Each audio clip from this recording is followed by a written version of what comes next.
मैं तुम्हारे साथ एक रात की शादी करूंगा। यह कहना ही मेरी जिंदगी का सबसे बड़ा दुख था।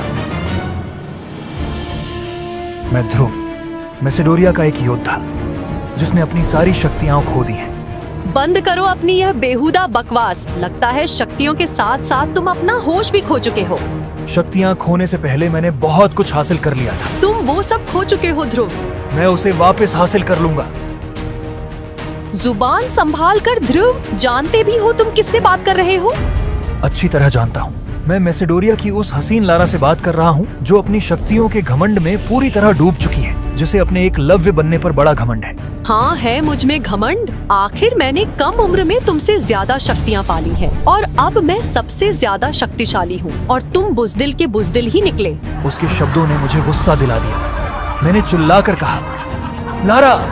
सब मुझ पर हंसने लगे थे। शौर्य दल के होने वाले लीडर होने के बावजूद लारा ने मेरा अपमान किया। लारा, तुम मेरी बात सुनो। अगर तुम ऐसा करोगी तो सारे मैसेडोरिया के सामने हमारी इज्जत उछली जाएगी। राजा अरेंद्र, तुम्हारे कमजोर बेटे की कमजोरी का कारण तुम भी हो और यह मत भूलो कि तुम्हारी वजह से ध्रुव की माँ के साथ क्या हुआ था। जैसे ही उसने मेरी माँ का नाम भरी सभा में लिया, मुझे गुस्सा आ गया और मैंने लारा पर हमला करने की असफल कोशिश की। यह लड़का कमजोर का कमजोर ही रह गया।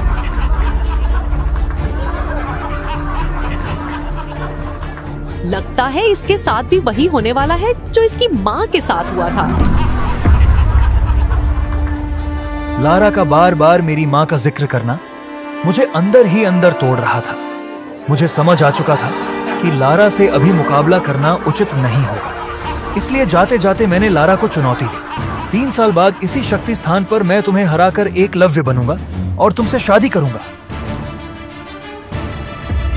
जो इंसान इतने साल में कुछ नहीं कर पाया, वो 3 साल में क्या करेगा?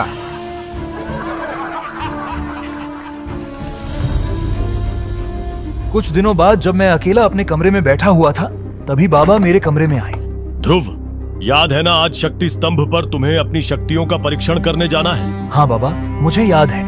इस बार मैंने बहुत मेहनत की है। पृथ्वी से 22 करोड़ मील दूर बसे नीले ग्रह मरकज पर हम लोगों के पास अलौकिक शक्तियां हैं। इन अलौकिक शक्तियों को परखने के लिए हर साल एक परीक्षा होती है। इस बार मेरी शक्तियां जरूर 9वें स्तर तक पहुंच जाएंगी। आज के बाद कोई मुझे 0 कहकर नहीं बुलाएगा। जब मैं मंच पर पहुंचा, तब मैंने खड़े होकर अपनी दाहिनी हथेली शक्ति चक्र स्तंभ पर रखने के लिए आगे बढ़ाई। 3रा स्तर। जिस बात का डर था वही हुआ। मेरा फिर से खराब प्रदर्शन। यह नहीं हो सकता। मैंने इतनी मेहनत की थी। मैंने फिर कोशिश करते हुए दोबारा अपना हाथ बढ़ाया। 3रा स्तर। अरे तू एक लूजर है। 0 है 0। यह सब सुनकर बाबा क्रोध में वहां से चले गए, लेकिन तभी मेरी बचपन की दोस्त ईरा वहां आ गई। क्या तुम सब भूल गए कि ध्रुव कौन है? ये वही लड़का है जो सिर्फ 15 साल की उम्र में ही 10वें स्तर पर पहुंचकर एकलव्य बना था। याद रखना, एक बार फिर ध्रुव उसी स्तर पर पहुंचेगा, तब तुम लोग पछताओगे। ईरा, जाने दो ना, गलती मेरी है। यह कहते हुए मैं मैदान से सिर झुकाकर निकल गया।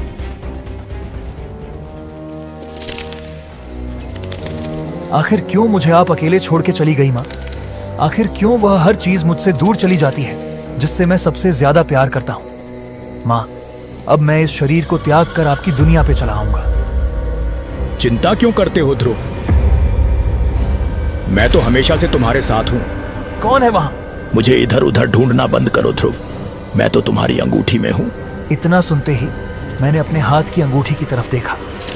देखते ही देखते मेरी अंगूठी में हलचल शुरू हो गई। मेरी अंगूठी में से एक सफेद रंग का धुआं साए के रूप में बाहर निकला। कौन हो तुम? और तुम मेरे अंगूठी में क्या कर रहे थे? मैं कौन हूँ यह जानना तुम्हारे लिए जरूरी नहीं है ध्रुव। मुझे तो तुम्हारा शुक्रिया अदा करना चाहिए कि तुमने 3 साल तक मुझे अपनी अंगूठी में संभाल के रखा। तो तुम पिछले 3 साल से मेरे अंगूठी में छिप कर बैठे हो। कहीं तुम्हारी वजह से मेरी शक्तियां कम तो नहीं हो रही हैं? ये गलती मत करना ध्रुव। यह तुम्हारी माँ की आखिरी निशानी है। इसका मतलब तुम मेरी माँ को जानते हो? हाँ, मैं तुम्हारी माँ को जानता हूँ। क्या तुम नहीं चाहते कि लोग तुम्हारी फिर से इज्जत करें? क्या तुम नहीं चाहते कि तुम्हारी शक्ति का स्तर 3 से बढ़कर 9 तक पहुंच जाए? 3 साल बाद तुम्हें अपने होने वाली मंगेतर लारा के साथ मुकाबला करना है, उसे हराना है। उसका नाम भी मत लो मेरे सामने। उसने सारे शहर, मेरे समाज और मेरे लोगों के सामने बाबा की इज्जत उछाली है और मुझे कमजोर समझ के रिश्ता भी तोड़ दिया है। उसे एक दिन मैं उसकी सही जगह दिखा कर रहूंगा। तुम वो करो जो मैं तुमसे कह रहा हूँ। सबसे पहले तुम इस अंगूठी को वापस पहन लो और फिर देखो मैं कैसे तुम्हारी जिंदगी बदल दूंगा। विदुर की बात मानकर मैंने फिर से अंगूठी पहन ली। मेरा नाम विदुर है। तुम चाहो तो मुझे आचार्य कह सकते हो। मैं जानता हूँ तुम्हारी माँ की मौत का कारण, और मैं यह भी जानता हूँ कि तुम्हें एकलव्य बनकर अपनी होने वाली बीवी लारा के साथ मुकाबला करना है। अगर तुम चाहो तो मैं तुम्हें मरकज का सबसे शक्तिशाली योद्धा बना सकता हूँ, पर उसके लिए तुम्हें मेरी 3 शर्तों का पालन करना होगा।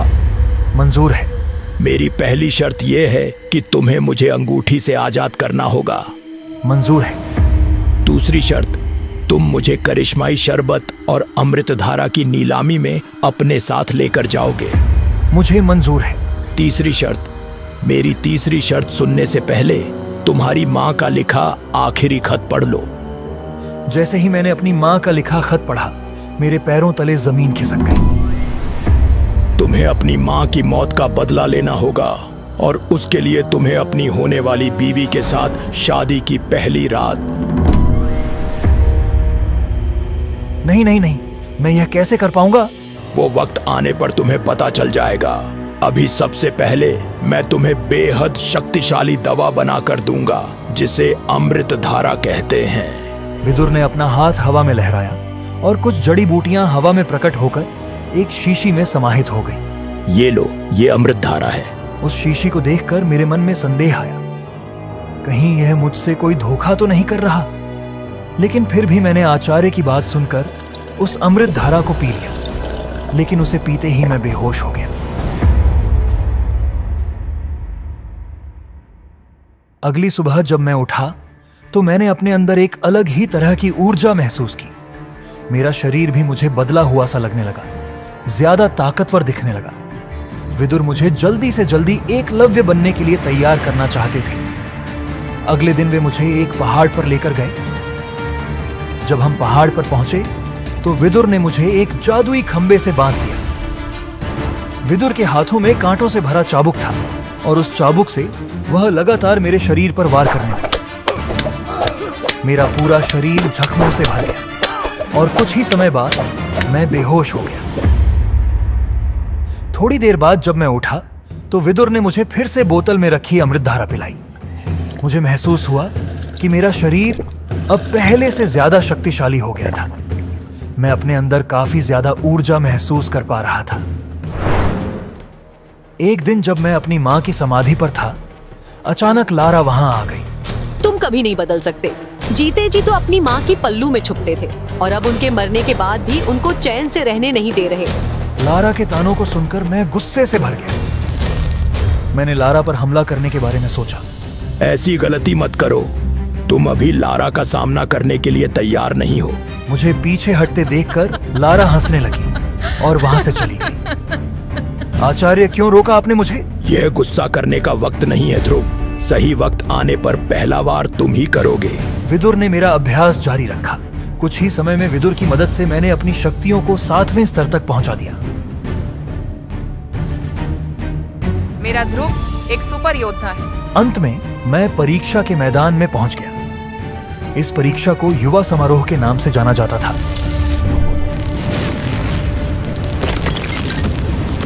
क्या हो रहा है?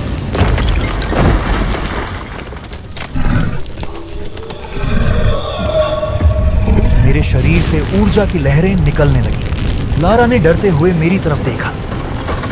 तीसरी शर्त याद है ना? लारा!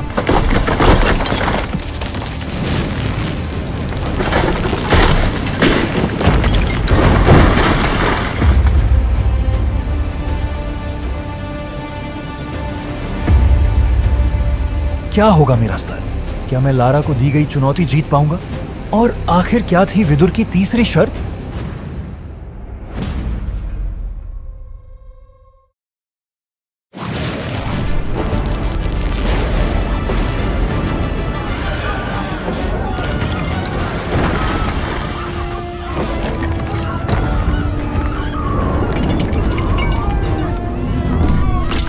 शक्ति यंत्र से एक विस्फोट हुआ, इतना तेज कि पूरा समारोह हॉल कांप गया। धुआं और प्रकाश की एक चकाचौंध के बीच मैं हवा में उछला और फिर जमीन पर गिरा। ध्रुव! देखते ही देखते मेरी आंखों के सामने अंधेरा छा गया। जब मेरी आंखें खुली तो मैं अपने कमरे में था। मेरा सिर दर्द से फट रहा था, लेकिन मेरे शरीर में एक अजीब ऊर्जा बह रही थी। वो जाग गया है। मेरे पिता अरेंद्र खिड़की के पास खड़े थे। जब उन्होंने ईरा की बात सुनी तो वे मुड़े। उनके चेहरे पर चिंता और उम्मीद दोनों थी। क्या हुआ? तुम्हारे छूने पर शक्ति परीक्षण यंत्र फट पड़ा। ऐसा पहले कभी नहीं हुआ। अधिकारी अभी भी यह पता लगाने की कोशिश कर रहे हैं कि क्या हुआ था। यंत्र तुम्हारा स्तर रिकॉर्ड करने से पहले ही फट पड़ा। कोई नहीं जानता कि तुम्हारा शक्ति स्तर क्या है। पूरा शहर इसके बारे में बात कर रहा है। कुछ कह रहे हैं कि यंत्र में खराबी थी और कुछ का मानना है कि क्या?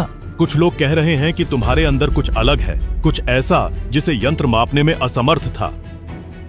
तुम आराम करो, कल हम इस बारे में बात करेंगे। जैसे ही वे कमरे से बाहर निकले, ईरा ने दरवाजा बंद किया और मेरे पास आकर बैठ गई। तुम्हें क्या हुआ ध्रुव? एक पल तुम यंत्र पर हाथ रख रहे थे और अगले ही पल। मैं जानता था कि यह समय सच बताने का था। मुझे भी पूरी तरह से याद नहीं, लेकिन ईरा, मुझे तुम्हें कुछ बताना है। मैंने अपने बिस्तर के नीचे से एक छोटी शीशी निकाली जिसमें थोड़ा सा हरा तरल था। देखो, यह अमृत धारा है। मैं इसे पिछले कुछ हफ्तों से ले रहा हूं। मुझे लगता है कि यही वह चीज है जिसने मेरी शक्ति को प्रभावित किया है। तुमने इसे कहां से पाया? अमृत धारा तो सिर्फ कहानियों में होता है। मैं इसे बना सकता हूं। शायद यही कारण है कि शक्ति यंत्र ने विचित्र व्यवहार किया। लेकिन अब यह खत्म हो रहा है और मुझे दुर्लभ जड़ी बूटियों की आवश्यकता होगी। यह असंभव लगता है। कहानियों में कहा जाता है कि यह किसी व्यक्ति की शक्ति को उसकी सीमाओं से परे ले जा सकता है। विदुर के शब्द मेरे मन में गूंजे। इस तरह के लोग केवल कहानियों में होते हैं जो शून्य से उठते हैं। ईरा ने मेरा हाथ सहानुभूति से पकड़ा। मैं तुम्हारी मदद करूंगी। हम कल सुबह बाजार जाएंगे। ईरा के जाने के बाद दरवाजा बंद होते ही मेरी अंगूठी से एक चमकदार सफेद रोशनी निकली। शक्ति यंत्र का विस्फोट? तुमने यह योजना बनाई थी? तुम्हारी दोस्त ईरा जड़ी बूटियों के बारे में जानती है। उसकी मदद लेना अच्छी बात है, लेकिन मेरे बारे में उसे मत बताना। कुछ रहस्य छुपाए रखना ही बुद्धिमानी है। क्या सच में मेरी शक्ति इतनी है कि यंत्र माप नहीं सका? शक्ति यंत्र तुम्हारा सच्चा स्तर मापने से पहले ही टूट गया, लेकिन मैं तुम्हारे अंदर असाधारण शक्ति महसूस कर सकता हूं। हमें बस इसे पूरी तरह से जगाने की जरूरत है।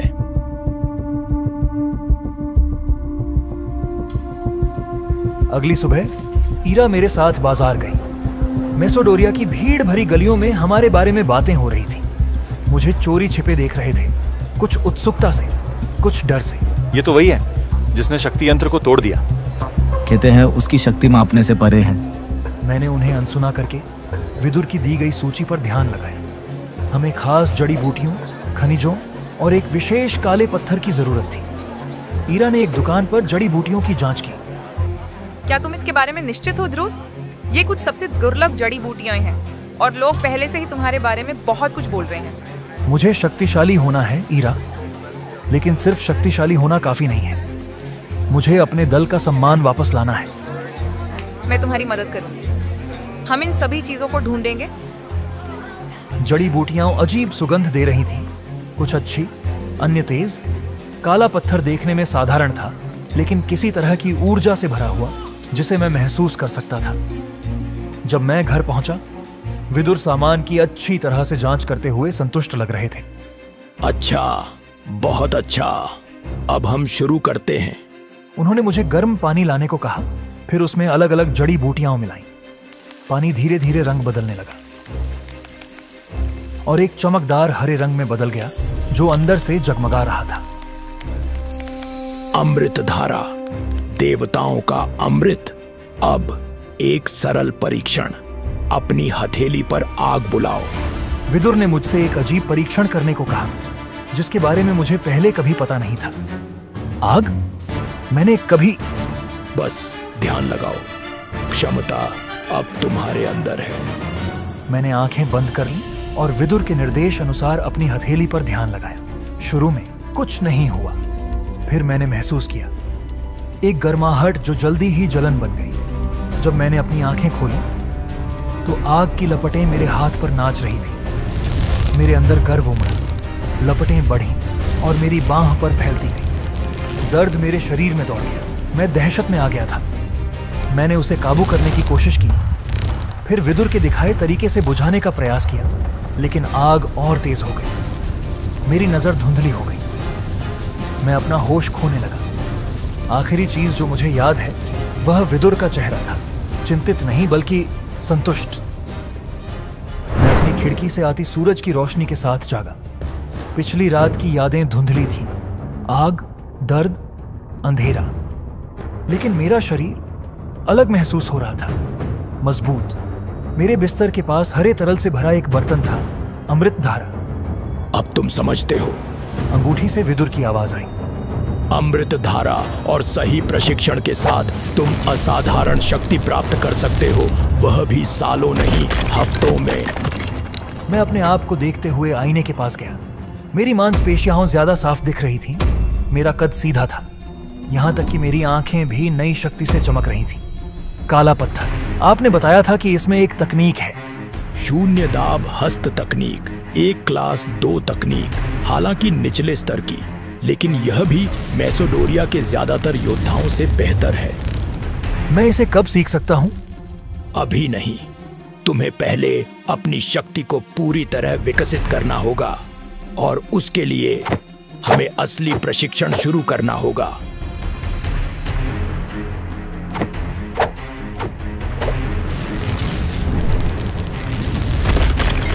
कुछ हफ्तों तक मैंने स्वयं को कठिन प्रशिक्षण की अग्नि में तपाया। प्रशिक्षण के बाद मैंने महसूस किया कि हमारा अमृत धारा खत्म हो रहा था। मैंने बर्तन को देखा तो उसका हरा रंग फीका पड़ने लगा था। हमें और अमृत धारा बनाने की जरूरत है, लेकिन सामग्री के लिए मेरे पास पैसे नहीं हैं। तुम ईरा से नहीं पूछ सकते? नहीं, मैं उस पर और बोझ नहीं डाल सकता, और अगर वह सवाल पूछने लगी तो अगर उसे आपके बारे में पता चल गया। हमारे पास एक विकल्प है, हमारे पास एक अंतिम खुराक बची है, हम इसे बेच सकते हैं। बेच दें? कौन अमृत धारा के लिए पैसे देगा? वे लोग जो किसी भी कीमत पर शक्ति चाहते हैं। तुम भेष बदलकर दरबार नीलामी घर जाओगे, मैं तुम्हारे जरिए बोलूंगा। कोई नहीं जानेगा कि यह शौर्य दल का राजकुमार है जो जादुई काढ़े बेच रहा है। और अगर ईरा को पता चल गया? उसे पता नहीं चलेगा, यह सिर्फ एक बार की बात है। हम पैसा कमाएंगे, फिर से सामग्री खरीदेंगे और तुम्हारा प्रशिक्षण जारी रखेंगे। मेरे पास क्या विकल्प था? अमृत धारा के बिना मेरी शक्तियां बढ़ना असंभव था। ठीक है, हमने नीलामी के लिए अमृत धारा का एक हल्का संस्करण बनाया। इसके गुणों को दिखाने के लिए पर्याप्त, लेकिन पूरी ताकत नहीं।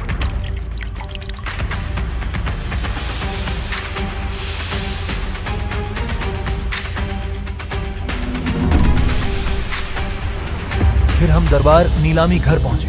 दरबार नीलामी घर डरावना था। मैसोडोरिया के सबसे अमीर और शक्तिशाली लोग वहां नियमित रूप से दुर्लभ और कीमती वस्तुओं पर बोली लगाने के लिए इकट्ठा होते थे। मैंने सिर से पैर तक काले कपड़े पहने थे और एक मास्क जो मेरे चेहरे को पूरी तरह से ढक रखा था। जैसे ही मैं जांच कक्ष के पास पहुंचा, मेरा दिल तेजी से धड़क रहा था। मुझे डर था कि हम पकड़े ना जाएं। अंदर मैं एक सहायक से मिला जिसने मेरी चीज को शक से देखा। यहां रुको। जब वह लौटा तो उसके साथ एक बुजुर्ग आदमी थे जिनकी तेज आंखें थीं। चरक गुरु शहर के सबसे सम्मानित डॉक्टरों में से एक। चरक गुरु ने अमृत धारा की बोतल अनुभवी नजर से देखते हुए ली। उन्होंने इसे खोला, सामग्री को सूंघा, फिर एक बूंद को कुछ पाउडर के साथ मिलाया और वह गहरे हरे रंग में बदल गया। विदुर अब मेरे द्वारा बोलने लगे थे। अमृत धारा, यह शक्ति के स्तरों को बढ़ाने और प्रशिक्षण के दौरान चोटों को ठीक करने में मदद करता है। ये असली है। सच में मैंने दशकों में जो देखा है उसमें संभवतः सबसे शुद्ध रूप है। आगे की कहानी जानने के लिए देखें अगला एपिसोड सिर्फ पॉकेट एफएम के यूट्यूब चैनल पर, और सुपर योद्धा के सारे एपिसोड्स को सुनने के लिए डिस्क्रिप्शन में दी लिंक से डाउनलोड करें पॉकेट एफएम ऐप।